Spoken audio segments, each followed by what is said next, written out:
ሌላው እንግዲህ ትላንትናና ዛሬ ያየናቸው ቅጽበታዊ ጥቃቶች እጅግ አስደናቂ ነው። እኔ የፋኖ ወታደራዊ አዛዦች ብቻ ሳይሆን የመረጃ ተቋሙን ለማድነቅ ተገድጃለሁ። ይህንን ኦፕሬሽን አቅደው የመከላከያ ሰራዊቱ ያለበትን ቦታ አጥንተው ስስ ጎኑ የታጠቀውን መሳሪያ የሰው ብዛት ፈትሸው ከዛ በኋላ ትላንትናና ዛሬ በወሰዱት እርምጃ የተገኘው ድል የዛ ውጤት ነው። መረጃ ወሳኝ ነው በአጠቃላይ ውጊያ ውስጥ። ይሄ በሽምቅ ውጊያ ውስጥ ሻቢያም ወያኔም በተደጋጋሚ ለድል እንዳበቃቸው እናውቃለን ከደርግ ጋር በነበረው 17 ዓመቱ ጦርነት። ስለዚህ ፋኖችም ይሄን ያደረጉ ይመስለኛል። ከህዝባቸው ድጋፍ ባሻገር ከመከላከያ ውስጥም ከአማራ ብልጽግና የሚሆን ከሌላ ቦታ መረጃ በደንብ አግኝተው ተዘጋጅተው የገቡበት ነው ይመስለኝ። ከባድ ጥናት ተደርጎ ጥቃቱ የተፈጸመው። ለዛ ነው አንዳንድ የብልጽግና የዲጂታል ክንፉ ይሄ ወታደራዊ ሸፍጥ ሳይኖርበት በዚህ ደረጃ በአጭር ጊዜ ውስጥ ፋኖ ይሄን ሁሉ ከተማ የሚቆጣጠርበት ይሄን ሁሉ ሰራዊት የሚማርክበት የተሰዋው ብዛት ቀላል አይደለም። ፋሲል መንገዱ ይከብዳል። 12ኛ ክፍለ ጦር እንዳልነበረ ነው የሆነው መረጃው የሚያሳየው። 61ኛ ክፍለ ጦር እንደዚሁ ታሪክ ሆኗል እየተባለ ነው።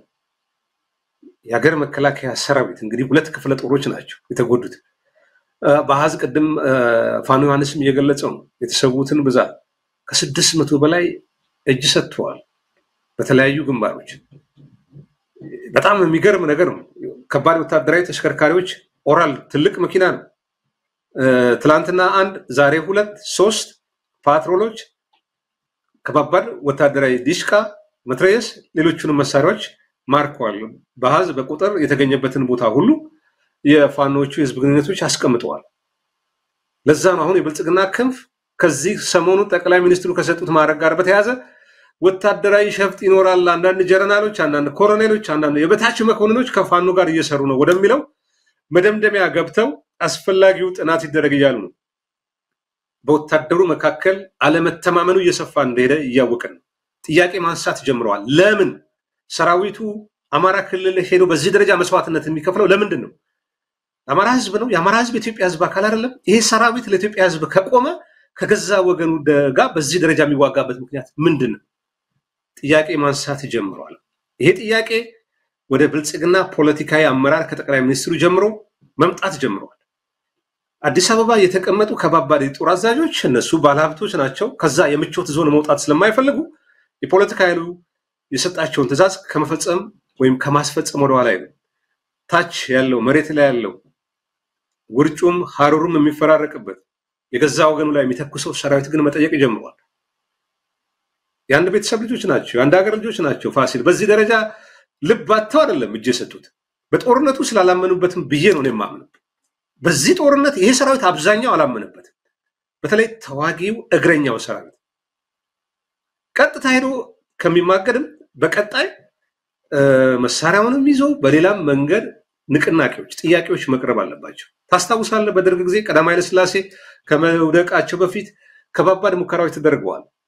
የመጀመሪያው ሙከራ የተደረገው ነገሌ ቦረና የሚገኘው 4ኛ ብርጌድ የተባለው የአባቴም ክፍል ስለነበረ ታሪኩን በደንብ አውቀዋለሁ እና ደሞዝ አነሰን ምንበላው ምግብ አልተስማማንም ብለው ሰበብ ፈልገው የተቆጡ ወታደሮች የጀመሩት አብዮት ነው። ከዛ እነ መንግስቱ ኃይለማርያም ከሐረር ተወክለው ወጥተው በኋላ ላይ ቀዳማዊ ኃይለ ሥላሴን ገልብጠው ወንበሩን የተቆጣጠሩት። ሰራዊቱ በዚህ ደረጃ ጥያቄ መነቃነቅ መጠየቅ ከጀመረ አሁን ትላንትናና የዛሬው ድል የሚመለከት አንድ የሰራዊት አባል በአዲስ አበባ የሚሆን በሌሎች የኢትዮጵያ ከተሞች ቁጭ ብሎ ሲያየው ምንድን ነው የሚሰማው? በጣም ያማል። እንደ ሀገር የሁላችንም ስብራት ነው። ከዚህ ስብራት የሰራዊት እንዴት ሊወጣ ይችላል? ይህ ሰራዊት በተደጋጋሚ እዚህ ስብራት ውስጥ ለምን ገባ? በሰሜኑ ጦርነት ከዋት ጋር በነበረው ጦርነት በኦሮሚያ ክልል የሚደረገው ሱሉልታ አካባቢ እኮ ነው የኦሮሞ ነጻነት ሰራዊት እኮ ውጊያ እያደረገ ያለ። አማራ ክልል ተመልከት። ወደ 28 ወራት በተጠጉት ጊዜያት ውስጥ ያለ የሌለ ሰራዊት ገብቶ ፋኖ እንደመሰሰው አልደመሰሰውም። ፋኖች ተጠናክረው አሁን ወደ ደሴ ወደ ወልዲያ እየገሰገሱ ነው የተባለ ነው። ወያኖቹ የዛን ጊዜ ከደርግ ጋር በነበረው ጦርነት ደሴ ገቡ ሲባል አብዛኛው የደርግ ከፍተኛ አመራር ተስፋ ቆርጦ ነበር። ከዛ ሰሜን ሸዋ ለሚ አካባቢ ሲደርሱ ያው የሚሆነው ሆነ። ስለዚህ አሁንም የሰራዊት እንደ ቀደሞ ሰራዊት ያደጋ ከመምጣቱ በፊት ዛሬ ጥያቄ ያንሳ። ከወገኖቻችን ከወንድሞቻችን ጋር መዋጋት ይብቃ።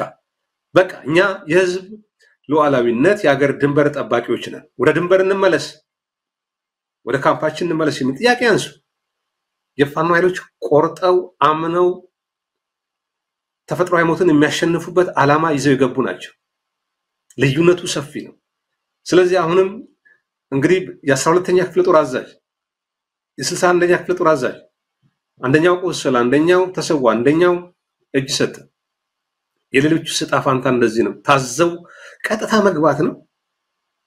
ጥያቄ ይነሳ።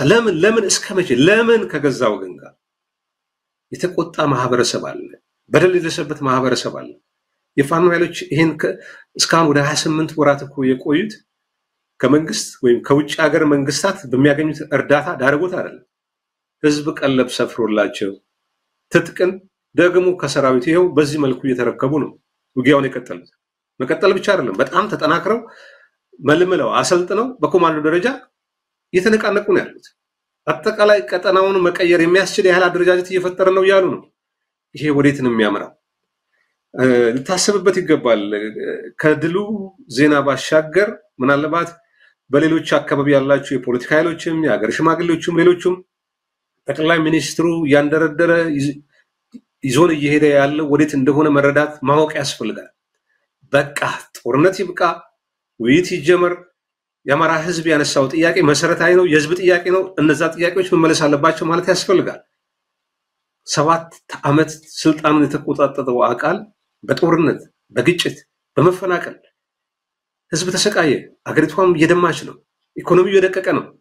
ወዴት ነው የምንሄደው? አንዳንዶቹ በዜና ላይ የድል ብስራት የሚጠብቅ ሰው በዝቷል። ግን ያ ከመሆኑ በፊት አሁንም አገር አደጋ ላይ የወደቀች ይመስለኛል። ፋኖ ኃይሎች እንቅስቃሴ የት ይቆማል? እሱም ወደፊት የምናየው ነው የሚሆነው። ወታደራዊ እንቅስቃሴው በፖለቲካም ተጠናክሮ በዲፕሎማሲውም በህዝብ ግንኙነቱም ከሄደ ከሌሎች ጋር በትብብር እየሰራ ነገሮች በአጭር ጊዜ የሚቋጩበት ነገር ሊመጣም ይችላል። ይሄን ማሰብ ይጠይቃል። እንግዲህ በመግደል በማሳደድ በማቆርቆዝ ህዝብን በማደየትም ጭምር የህዝብ ጠበቃ ነኝ ለህዝብ ጥቅም ቆም ያለው ምትል ከሆነ በአንድ አንተ ነህ ወደ አመላክ የሆነ በስስት በቁስስት ምክንያት ከሌሎች ጉሮሮ ነጥቀህ የምትከብር በብልጽግና ዙሪያ ያንጃበቡት አብዛኞቹ የዓላማ ጉዳይ ሳይሆን በጥቅም በነገድ የተሳሰሩ እንደሆነ እናውቃለን። አሁን አገሪቱ አስቸጋሪ ሁኔታ ውስጥ ስትገባ የኃይል አሰላለፉ የኃይል ሚዛኑ ወዴት እንዳጋደለ ቢያውቁ አጥር ላይ የተንጠለጠሉት 11 ሚሊዮን ጠቅላይ ሚኒስትሩ ሲናገር የሰማነው ነገር አለ። የብልጽግና አባላት 11 ሚሊዮን በአፍሪካው ብቸኛ ነው።